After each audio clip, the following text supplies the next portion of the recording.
I can still remember the first time that I loaded up MGS5 The Phantom Pain. It was in September of 2015 and I'd been counting down the days after having finished Ground Zeroes. There was so much anticipation in the air. This was Kojima's supposed final Metal Gear. It was the culmination of everything that he had been building up towards. But now, after a decade after its release, I still find myself haunted by what this game could have been. The title, The Phantom Pain, is quite literal, as a lot of fans do feel a real-world phantom pain that appears to have lingered for over a decade. It's this sensation of something being missing which should be there, which results in a profound discomfort. MGS5 is a game that I love passionately and I feel deeply frustrated by at the same time. It is a masterpiece of gameplay design, but it's tied to an unfinished narrative, and this is because of a lot of behind-the-scenes drama which occurred during the development of The Phantom Pain. What makes MGS5 so interesting to talk about is that it's a game that has some brilliant mechanics. It's groundbreaking in the systems that have been implemented, as well as the moment-to-moment gameplay from 2015 holding up even 10 years later. But how is it that MGS5 had failed to deliver the narrative payoff which the other games in the Metal Gear saga are known for? Whenever I replay The Phantom Pain, I'm just truly surprised by how it represents the peak of the series in terms of gameplay, but at how it stoops to some insane lows when it comes to the story. In this video, I want to explore more about this lingering phantom pain that I'm sure that all of us have been feeling over the last 10 years, with us having the knowledge that we got something truly incredible, but the disappointing side is that it was incomplete. The Phantom Pain had redefined the stealth mechanics. It was supposed to be the final piece of the Metal Gear narrative, which was supposed to serve as the narrative bridge between Peace Walker and the MSX original Metal Gear title. So join me as we try to make sense of the Phantom Pain 10 years later and how this title has affected the overall legacy of Metal Gear. MGS5 really does exceed with its gameplay, as it takes a leap from the linear environments of previous Metal Gear games to MGS5's open world, which is nothing short of revolutionary. For the very first time in the series, players were not just restricted to moving through corridors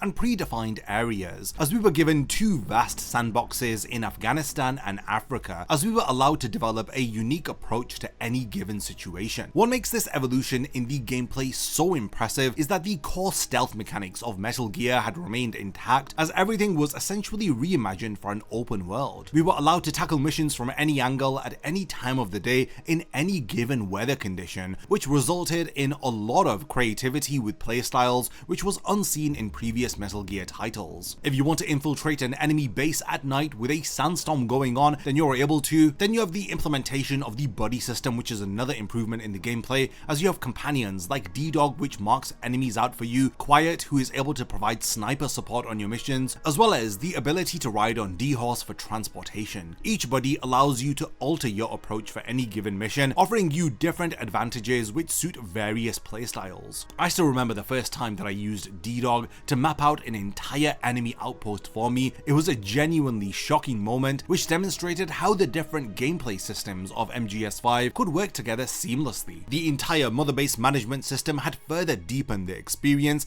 as it had created a meaningful meta layer, as your actions in the battlefield had mattered more than just completing a simple mission, as you were focused on extracting skilled soldiers, developing new weapons and equipment, and expanding your facilities, which had created a rewarding feedback loop for anybody who was constantly exploring and experimenting with the gameplay. Unlike Peace Walker's somewhat simplified base management system, the Phantom Pain had made Mother Base feel like a living, breathing, evolving headquarters, which had grown alongside with your progression in the game. When you compare the Phantom Pain to previous MGS titles, the limitations become obvious. Metal Gear Solid 4, while it had some incredible set pieces, its corridor-like gameplay had felt restrictive in comparison. The earlier games were masterpieces of design for the time that they were released in, but the Phantom Pain had taken everything that had worked in previous Metal Gear titles with their stealth mechanics, and it had set them free in a responsive, dynamic open world. Now, this is where we truly start to feel the Phantom Pain, because the gameplay in MGS5 is just so phenomenal and so intricate and refined that it makes the narrative shortcomings all the more painful. It's like a missing half that was supposed to be there. The game gives us the most sophisticated and enjoyable Metal Gear experience ever created, and then it fails to wrap it up in a story which is worthy of all of these innovations and improvements in gameplay mechanics. I often wonder what could have been if the narrative had received the same level of polish and completion as the gameplay systems. I was just shocked at how the narrative felt so unfinished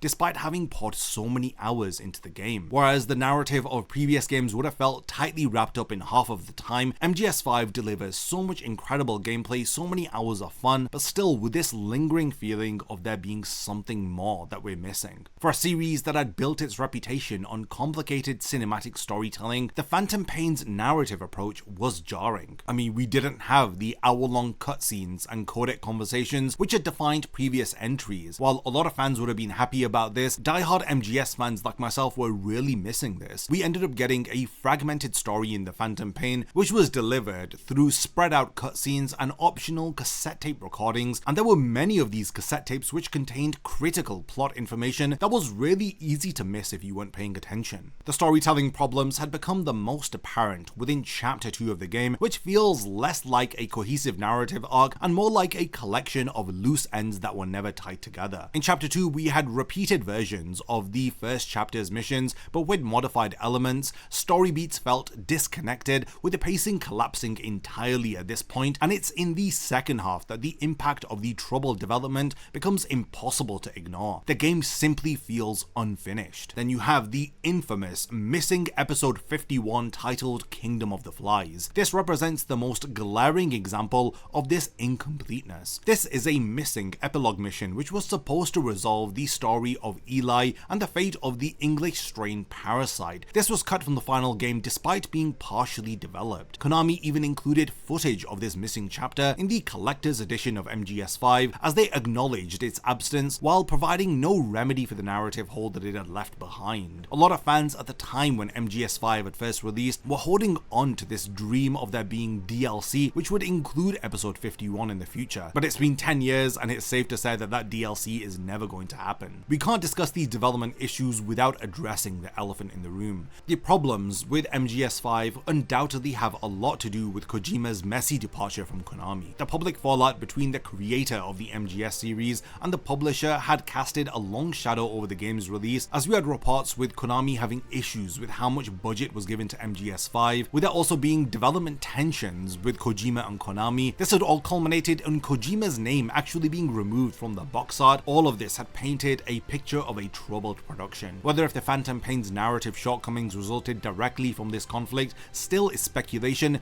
but I've always believed that this troubling relationship between Kojima and Konami is the reason why Metal Gear Solid 5 had essentially released in an unfinished manner. We now turn our attention towards the protagonist, who of course is Venom Snake. His near silence throughout the entirety of the game represents another radical departure from the traditions that have been laid out in the MGS series. While previous protagonists like Solid Snake and Big Boss were chatty, relaying their philosophical beliefs as they had engaged in lengthy discussions about war, politics and morality, Venom Snake barely speaks though. Kiefer Sutherland's Venom Snake delivers fewer lines across the entire game than David Hayter in a single MGS4 cutscene. This silence does create an emotional distance between the player and the character. While thematically it is relevant given the plot twist at the end of the game, it still feels like an alienating experience, especially when given the context that it is a Metal Gear game, and these guys yap on for hours on end. I mentioned this earlier, but the game has a heavy reliance on cassette tapes for story exposition rather than fully fleshed out cutscenes.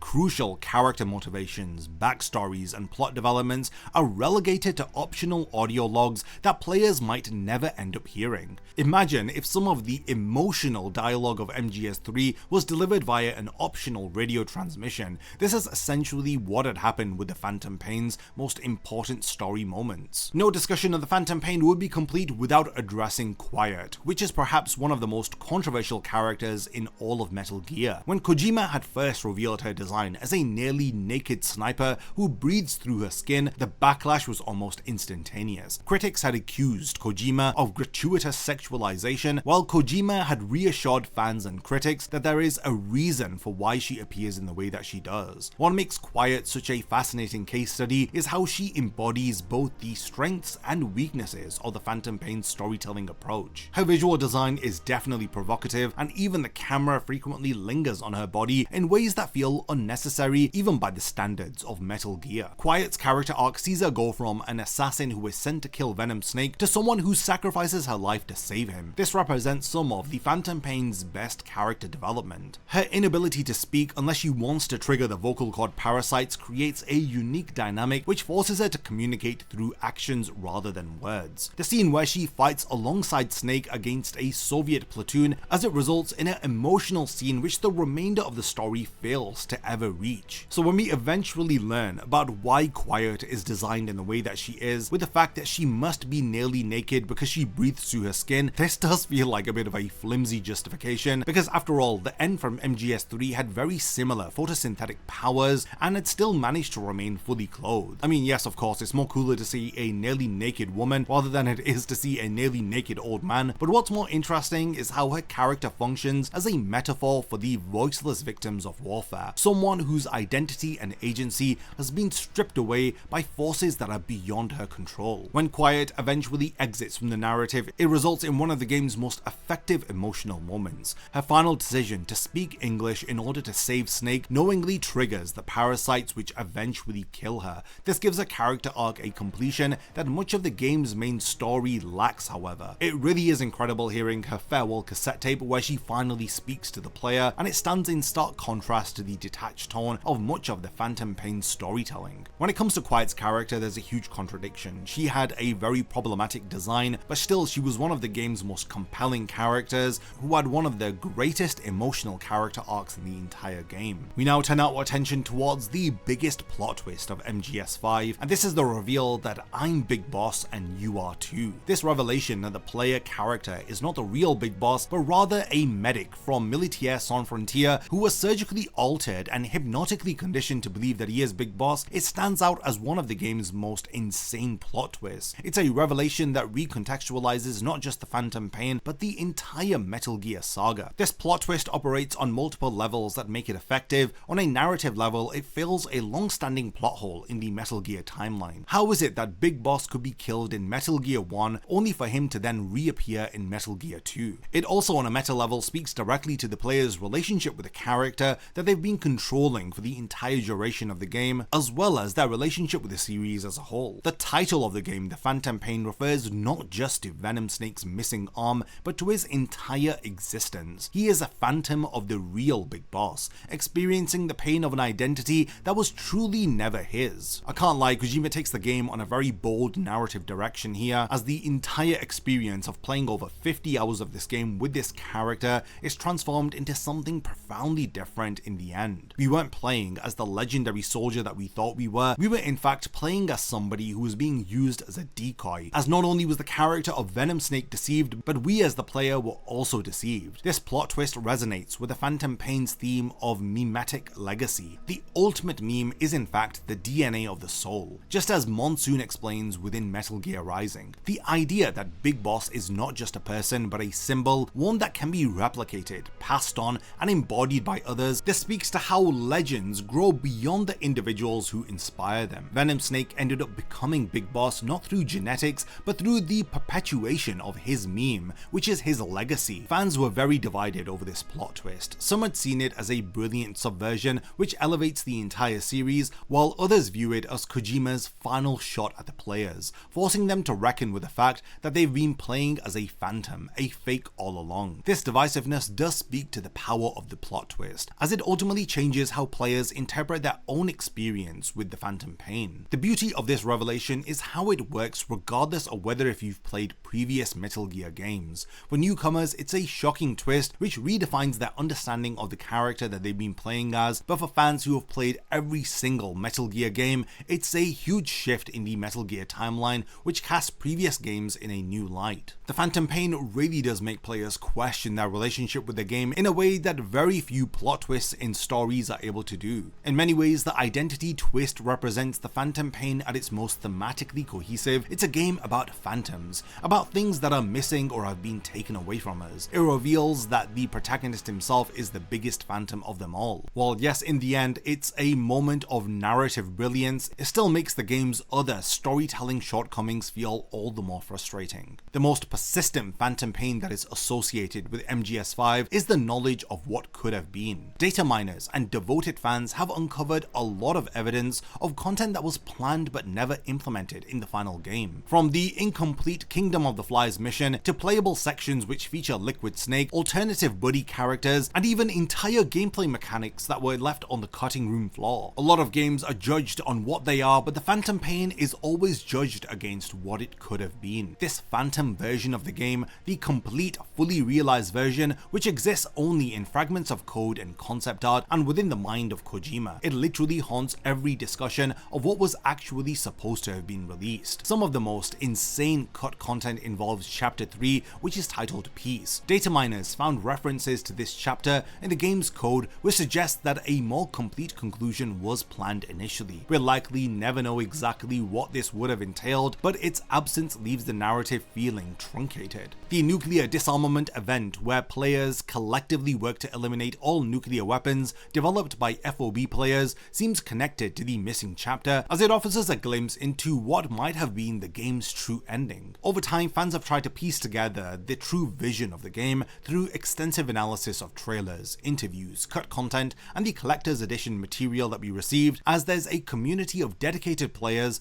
that has constructed a plausible version of what Kojima initially intended with MGS5. It's very ironic that this incompleteness has itself become a meta commentary on the phantom pain and the themes of the game. It is ultimately a story about phantom pain, about things that are missing but still feel felt, delivered through a game that itself is missing crucial pieces. Whether if this was intentional or not, this creates a unique resonance between the game's content and its final form. We do experience a phantom pain for the complete version of MGS5 that never was. This mirrors the phantom pain of Venom Snake over his own lost identity and limb. So yes, even 10 years after its release, there is still a lot to talk about with the phantom pain, and it definitely has earned its position within gaming history. Now, we have reached the point of the video where I want to hand over the discussion to all of you. I want to know, what are your own personal experiences with the final mainline entry in the Metal Gear series? With Metal Gear Solid Delta around the corner, it is once again an exciting time to be a Metal Gear Solid fan, but for now, do let me know your thoughts on MGS5 and if you too are still feeling the phantom pain 10 years later. Lastly, thanks for making it to the end of this video, and I cannot wait to see you in my next one. A massive thank you goes out to all of my amazing Patreon supporters for helping to make this video possible. If you also want to support the channel and see your name in the end of my videos, then check out my Patreon, which has loads of perks like early video access and so much more. Thank you for sticking around till the end of the video, and whatever you contribute will mean a lot to me.